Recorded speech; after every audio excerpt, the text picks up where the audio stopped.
Fala, galerinha, tudo bem? Brothers, sisters, aqui quem fala é o professor Thiaguinho. Vou tentar dar uma aulinha para vocês aqui.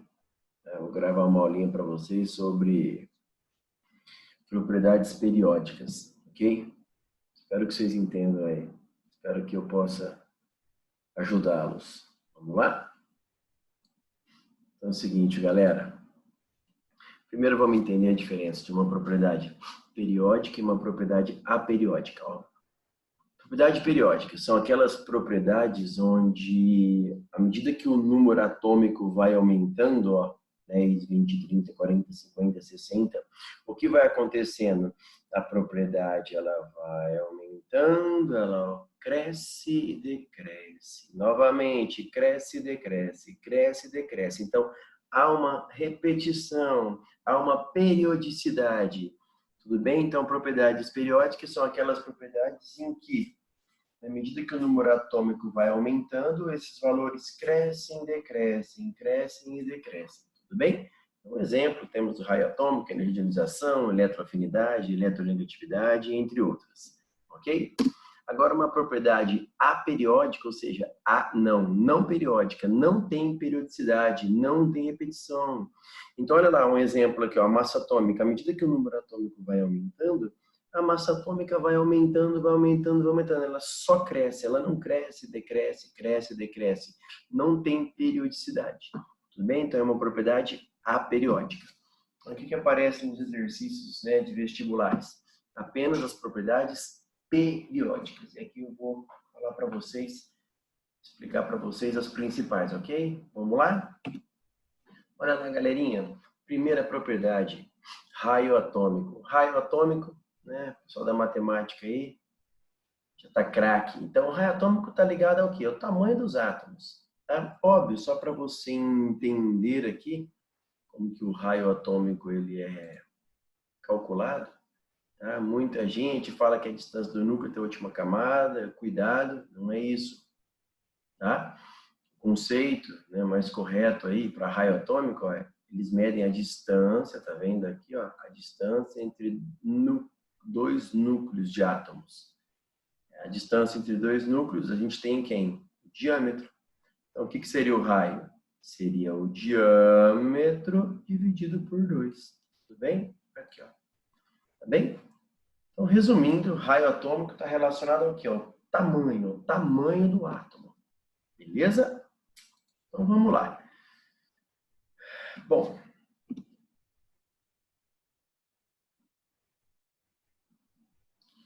deixa eu... Opa! Pera aí, galerinha, tô apanhando um pouquinho aqui.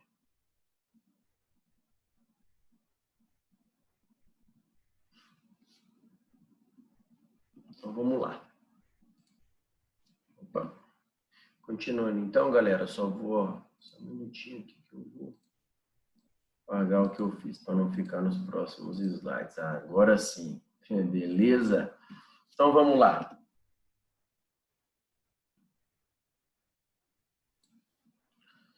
Então, o primeiro item que você vai analisar quando a gente fala de raio atômico é o número de camadas, ok? Quanto mais camadas um átomo tiver, um elemento tiver, maior é o seu raio atômico. Né? Então, peguei um exemplo, ó, hidrogênio, lítio e sódio, ok?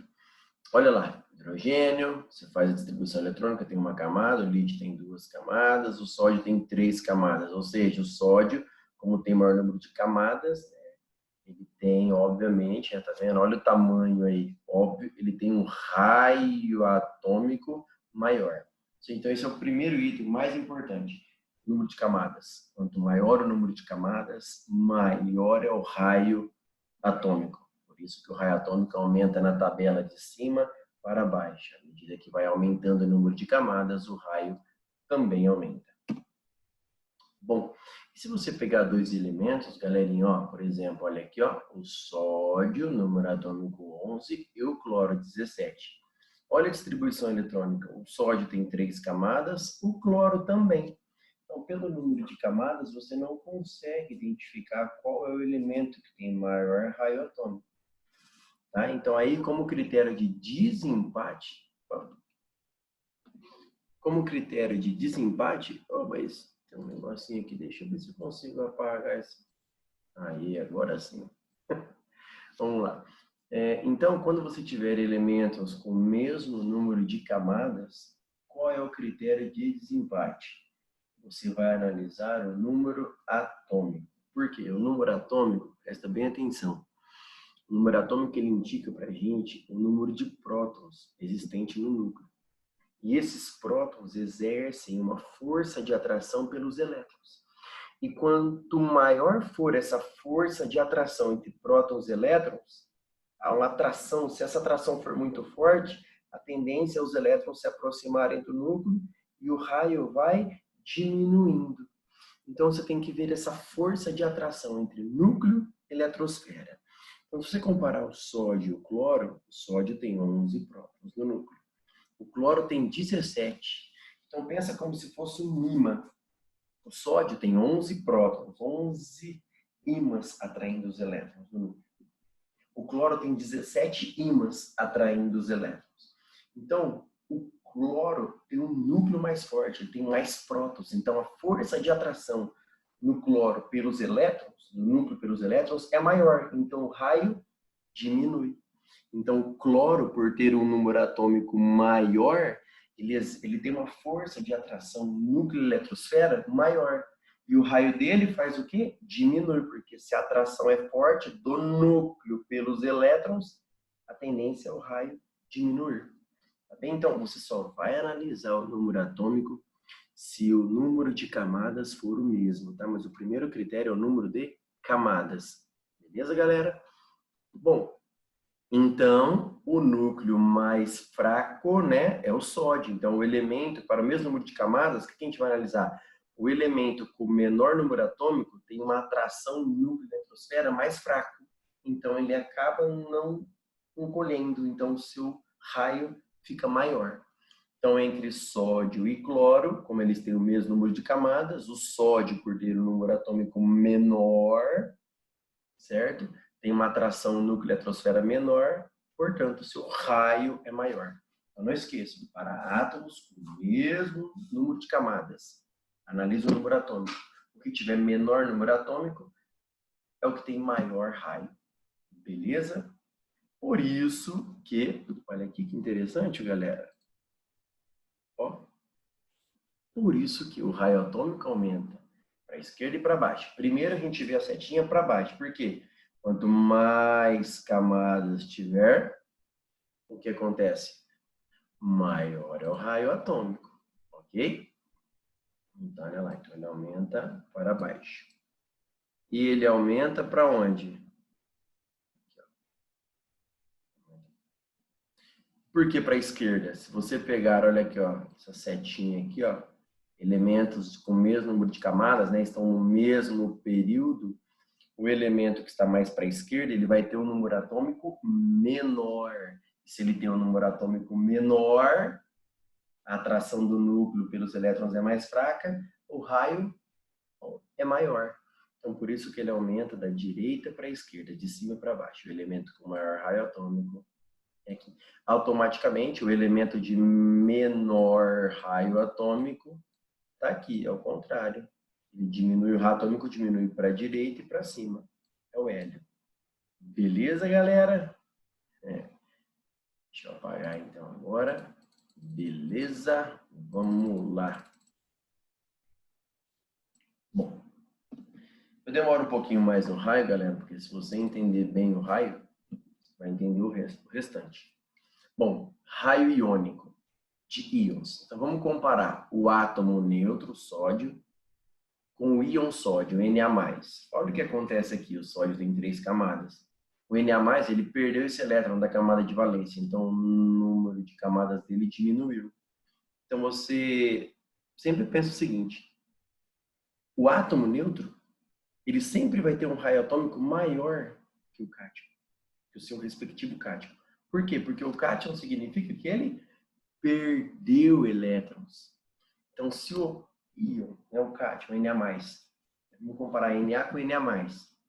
O Na+, perdeu um elétron. Então, se ele perde, ó, se você perde peso, o que acontece? Você emagrece, né? Sua massa diminui. Então, se o Na+, né, perdeu um elétron, o que acontece? Se ele perdeu um elétron, seu tamanho diminui. O raio atômico do Na+ é menor. Beleza? Sempre, se comparar o átomo neutro com o cátion correspondente, o átomo neutro sempre vai ter um raio atômico maior que o cátion, ok? E o contrário, se eu comparar o átomo neutro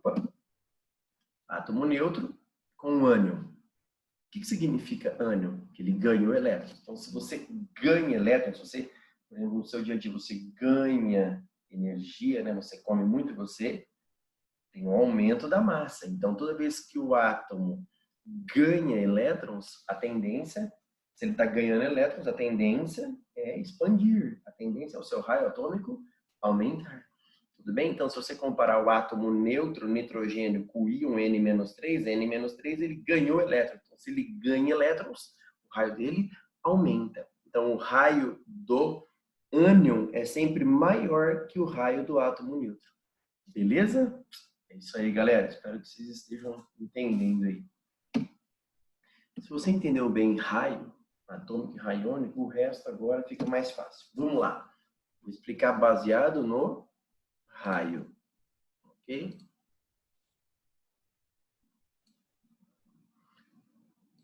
Bom, galera. Olha lá. Energia de ionização. O que é isso, energia de ionização? É a energia mínima necessária, tá? Para a gente conseguir tirar um elétron de um átomo no estado gasoso. Tá? A energia de ionização foi tabelada para todos os elementos no estado gasoso. Convenção. Ok? Bom, então vamos pensar no raio. Onde que é mais fácil a gente tirar um elétron? Um átomo com um raio pequeno, que o elétron está muito próximo do núcleo, ou um átomo grande, onde o elétron é um átomo que tem várias camadas, o elétron está distante do núcleo. Meu, um átomo muito pequeno, o elétron tem uma força de atração pelo núcleo, o núcleo atrai esse elétron muito fortemente. Então é difícil tirar esse elétron. Agora, se a gente pegar um átomo grande, com um raio grande, esse elétron que está bem distante, ele tem uma força, né? O núcleo exerce uma força de atração muito fraca por esse elétron. Então, a gente consegue facilmente tirar esse elétron. Tudo bem? Então, a gente consegue tirar esse elétron mais facilmente de um átomo que tem um raio grande, porque a força de atração desse núcleo por esse elétron lá na última camada é uma força de atração fraca. Então, a gente consegue tirar facilmente esse elétron. Resumindo, tá aqui, galerinha, olha lá. Resumindo, quanto menor for o raio atômico, mais próximos os elétrons estão do núcleo. Maior é a força de atração do núcleo pelos elétrons, mais difícil, então, tirar esses elétrons, maior é a energia que eu vou ter que fornecer para tirar esses elétrons. Ou seja, quanto menor for o raio atômico, maior será a energia de ionização. Olha lá, então aqui ó, você tem um átomo, você fornece energia para ele, você tira um elétron, ele se transforma em um cátion. Essa energia fornecida para a gente conseguir tirar esse elétron é a energia de ionização, ok? Por isso, ó, o raio atômico, a gente não viu agora mesmo que aumenta para a esquerda e para baixo? Ele aumenta. Então, para onde o raio atômico diminui? Para a direita e para cima. Então, se você acompanhar aqui, ó, o raio atômico diminui para a direita e para cima. Então, o átomo na tabela periódica que tem um menor raio atômico é o átomo mais difícil para a gente tirar um elétron. É o átomo que apresenta maior energia de ionização. Por isso que a energia de ionização aumenta para a direita e para cima. Porque para a direita e para cima, o raio vai diminuindo. O raio vai diminuindo, vai ficando cada vez mais difícil de tirar o elétron. Então, a energia de ionização vai aumentando. Beleza? É isso aí. Vamos lá. Ó. A energia de ionização, eu chamei aqui, ó, primeira energia de ionização. É a energia para tirar o primeiro elétron. Aí eu tirei o primeiro elétron. Tá vendo essa bolinha roxa aqui? Eu tirei o primeiro elétron. Agora olha a figura da direita. Eu quero tirar o segundo elétron. A segunda energia de ionização. Quando você tira o primeiro elétron, os demais elétrons sofrem uma força de atração maior pelo núcleo. Então, se você está tirando elétron de um átomo, lembra? O raio dele vai diminuindo. E se o raio vai diminuindo, vai ficando cada vez mais difícil tirar um próximo elétron. Então, à medida que você tirou o primeiro elétron, para você tirar o segundo, o átomo diminuiu. Para você tirar esse segundo elétron, é muito mais difícil. Então, eu preciso de uma energia maior. Por isso que a segunda energia de ionização, para tirar o segundo elétron, a energia é muito maior do que a primeira. E para eu tirar o terceiro, muito mais difícil ainda. A energia vai ser mais alta ainda. Então, sempre para você tirar o primeiro elétron, a energia é menor. Para tirar o segundo, a energia é maior. Para tirar o terceiro, maior. E assim sucessivamente. Tudo bem? E olha que interessante, galera. Preste atenção. Pela ionização, dá para você descobrir a carga do elemento. Olha que legal. O Na, a energia de ionização 1, ou seja, a energia necessária para tirar o primeiro elétron, 496. Para tirar o segundo, a energia foi para 4.560. Você concorda que teve uma diferença de energia gigantesca do primeiro para o segundo? O que isso significa? Que a hora que você vai tirar o segundo elétron, né, quando você tira o primeiro, o que acontece? O número de camadas desse átomo diminui. Por isso tem essa diferença gigantesca na energia, porque diminui o número de camadas. Ou seja, a conclusão que o Na tem apenas um elétron na camada de valência. Por quê? Porque para tirar o segundo elétron, a energia foi muito grande, ou seja, ele perdeu uma camada. Quando você tirou o primeiro elétron, o número de camadas dele diminuiu. Ou seja, ele só tinha um elétron na camada de valência. Ok? Olha o magnésio. Ó. Tirei a primeira energia, 738. Tirei o segundo, 1450. Teve um aumento, mais ou menos dobrou, mas não teve um aumento muito grande. Apenas dobrou. Agora, então, o que acontece? Esse segundo elétron ele se encontra na mesma camada que o primeiro. Agora, para eu tirar o terceiro, ó, de 1450 foi para 7.730. Ocorreu uma grande diferença de energia. Qual é a conclusão? Que esse terceiro elétron está numa camada anterior. Ou seja, o magnésio, na camada de valência, ele tinha 2 elétrons. Porque para tirar o terceiro, a energia é muito grande, ou seja, esse terceiro elétron está numa camada inferior. Então, ele só tinha 2 elétrons na camada de valência. Esse é o raciocínio. Beleza? Vamos lá. Seguindo. O que é eletropositividade? Ó, é a tendência, tá, do elemento, de um átomo, em perder elétrons. Quando ele perde elétrons, ele fica positivo. Quem são os elementos que têm tendência em perder elétrons na tabela periódica? Os metais. Então, a eletropositividade é chamada de caráter metálico. Galerinha, vamos pensar no raio? Vamos lá?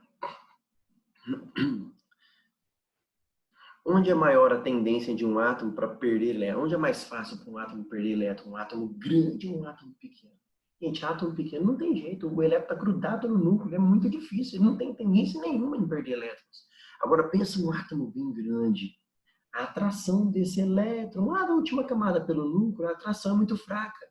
Então, ele perde esse elétron muito facilmente. Coloca um clipe pertinho do ímã. Você não consegue tirar. Põe um clipe bem distante do ímã. Você dá um soprinho, esse clipe vai embora. Ou seja, átomos grandes, eles têm uma tendência, né? Átomos com raio atômico grande, eles têm uma tendência em perder elétrons muito alta. Eles perdem elétrons muito facilmente. Conclusão, quanto maior o raio, mais fácil ele perde esse elétron. Ou seja, quanto maior o raio atômico, maior será a eletropositividade. Por isso que, para onde o raio atômico aumenta? Esquerda e para baixo. Então, para a esquerda e para baixo, né, o frâncio, esse último elemento aqui, né, que está mais para a esquerda e mais para baixo, da família 1A, é o elemento que tem maior raio atômico, automaticamente é o elemento que tem maior eletropositividade, é o elemento que perde elétrons mais facilmente. Beleza? Cuidado, só uma observação. Toda propriedade periódica que tiver a palavrinha eletro no nome, para efeito de exercícios vestibulares, a gente desconsidera a família 8A, os gases nobres. Então, na eletropositividade, não entra na classificação os gases nobres. Por quê? Gás nobre não quer ver elétron. Então, apareceu elétron na propriedade periódica, tira os gases nobres, porque eles já são estáveis. Eles não querem, então, independente do tamanho do raio, eles não querem doar, eles não querem receber, eles já são estáveis. Ok? Apareceu elétron no nome, desconsidera a família 8A. Belezinha? Bom, E a eletronegatividade? É a tendência de um elemento, de um átomo, em receber elétrons e ficar negativo. Quem são os elementos na tabela que tem uma tendência em receber elétrons? Ametais, por isso é chamado também, né, eletronegatividade é chamada também de caráter ametálico. Vamos pensar, onde é mais fácil? Um ímã puxar um clips. Se você colocar um clips bem longe, o ímã não vai atrair. Se você colocar um clips bem pertinho, o ímã puxa. Então, onde que a tendência é maior de um átomo em receber elétrons? Um átomo grande ou um átomo pequeno? Um átomo pequeno. Você coloca o clips pertinho do ímã, ele puxa. Quando é um átomo pequeno, na hora que o elétron está pertinho, né, o que acontece nesse núcleo? Ele puxa muito forte esse elétron. Ok? Então, qual é a conclusão? Onde é mais fácil? Onde a tendência é maior de um átomo para receber um elétron? Átomos com raio atômico pequeno. Então, quanto menor o raio atômico, maior é a tendência do átomo em receber um elétron. Ou seja, quanto menor o raio, maior é a eletronegatividade. Tem elétron no nome? Tem. Desconsidera a família 8A. Beleza? Olha lá. Então, para onde que o raio atômico diminui? Para a direita e para cima. Ok? Então, os elementos que estão para a direita e para cima são os elementos com menores raios atômicos, automaticamente são os elementos com maior eletronegatividade. Cuidado! Né? O elemento mais eletronegativo não entra família 8A, né? Família 7A é o primeiro elemento aqui, o flúor. Beleza? É isso aí, galera. Entendeu o raio? A gente consegue desenvolver o restante. Afinidade eletrônica ou eletroafinidade. Ó, tem elétron no nome? Tem. Tira a família 8A. Beleza? Gente, a afinidade eletrônica está ligada, calcula. A afinidade eletrônica calcula a energia envolvida quando esse átomo recebe um elétron. Geralmente, essa energia, né, quando o átomo recebe um elétron, né, o que acontece? A energia geralmente é liberada. Então, essa energia liberada, né, é calculada, é a chamada afinidade eletrônica. Vamos pensar no raio. Onde que a tendência de um átomo é maior para receber um elétron? Porque quanto maior for a tendência dele receber, maior vai ser a energia liberada quando ele receber esse elétron. Acabamos de ver. É igual a é igual a eletronegatividade, galera. Por quê? Quanto menor o raio atômico, maior é a tendência dele receber. Então, se ele tem uma tendência muito grande em receber, quando ele recebe, a energia liberada também é alta. Então, a afinidade eletrônica, ela aumenta da mesma forma que a eletronegatividade, para a direita e para cima. Ok? Tudo bem? Tem elétron no nome? Não entra na família 8A. Ok? Então, a afinidade eletrônica mede a energia geralmente liberada quando, né, a gente coloca lá. Mede a energia geralmente liberada quando esse átomo recebe um elétron. Okay?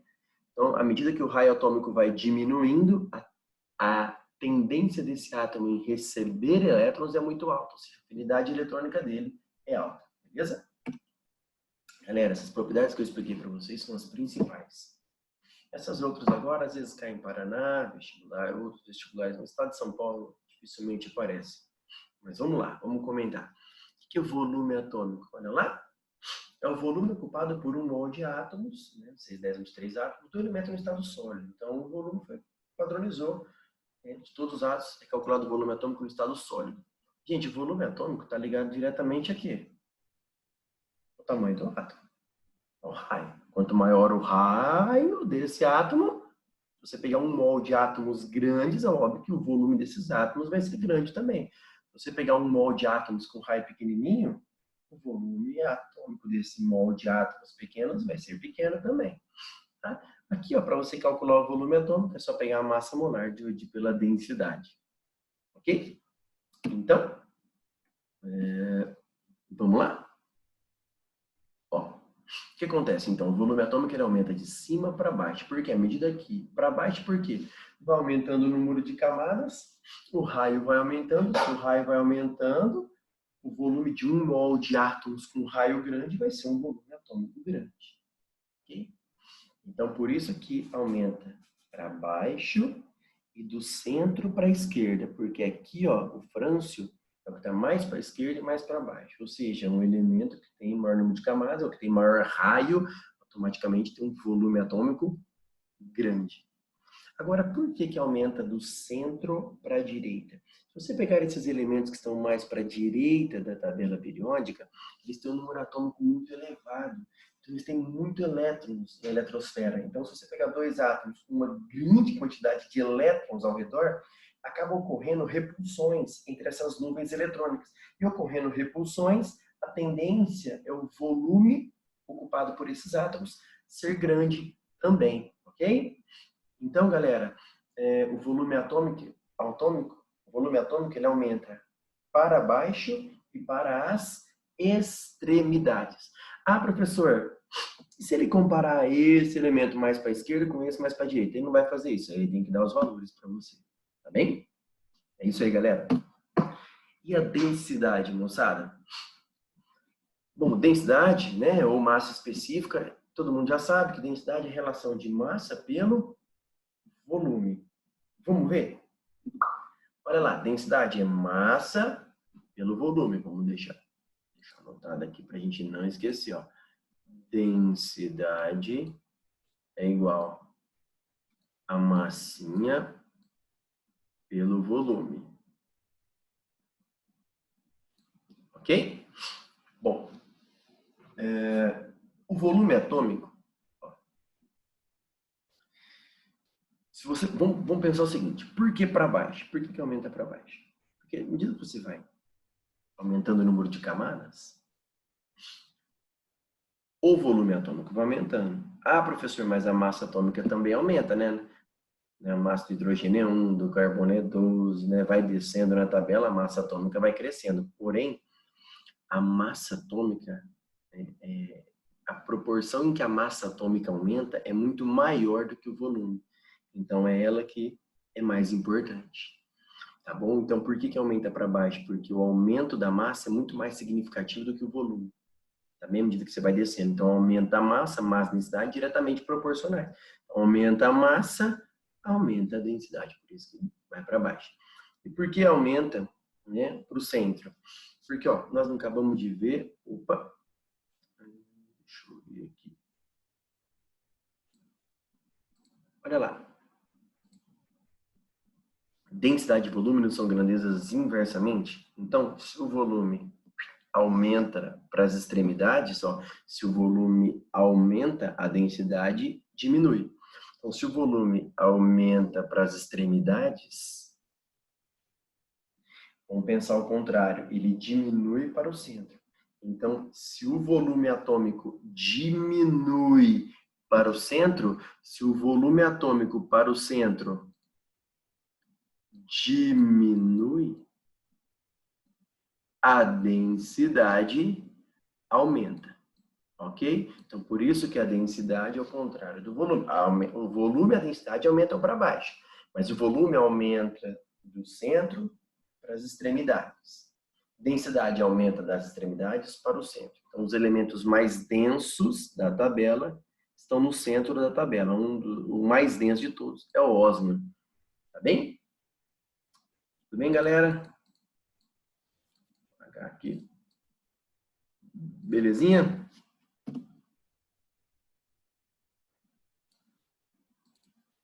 Para fechar, galera, um pouquinho. Esse decoreba não tem jeito. Ponto de fusão e ebulição. Tá? Não deu para fazer só duas setinhas. Ponto de fusão e ebulição tem muitos casos particulares. Ó, ponto de fusão e ebulição é o seguinte: na família 1A e 2A, ponto de ebulição aumenta de baixo para cima. Não esqueça. Nas demais famílias, ele aumenta de cima para baixo. Ok? Aí, elementos de um mesmo período aumenta da extremidade para o centro. Mesmo assim, galera, a gente tem exceções. Por exemplo, carbono é o elemento com maior ponto de fusão da tabela, 3.550 graus. Então, obedecendo a regra convencional aí, né, os elementos com ponto de fusão e ebulição maiores estão onde? No centro da tabela. Né? O maior que só pede por carbono, né, é o tungstênio, usado em filamento de lâmpada antigamente, hoje não utiliza mais quase. Tá bem? E, lembrando, aumenta para a extremidade, mas tem exceção também. Aqui no meio, aqui mais ou menos, perto do tungstênio, a gente tem o mercúrio, que é líquido na temperatura ambiente, ou seja, ele tem um baixo ponto de fusão e ebulição. Tá bom? Galera, espero tê-los ajudado aí. Grande abraço, qualquer dúvida, tamo junto aí. Valeu? Fiquem com Deus.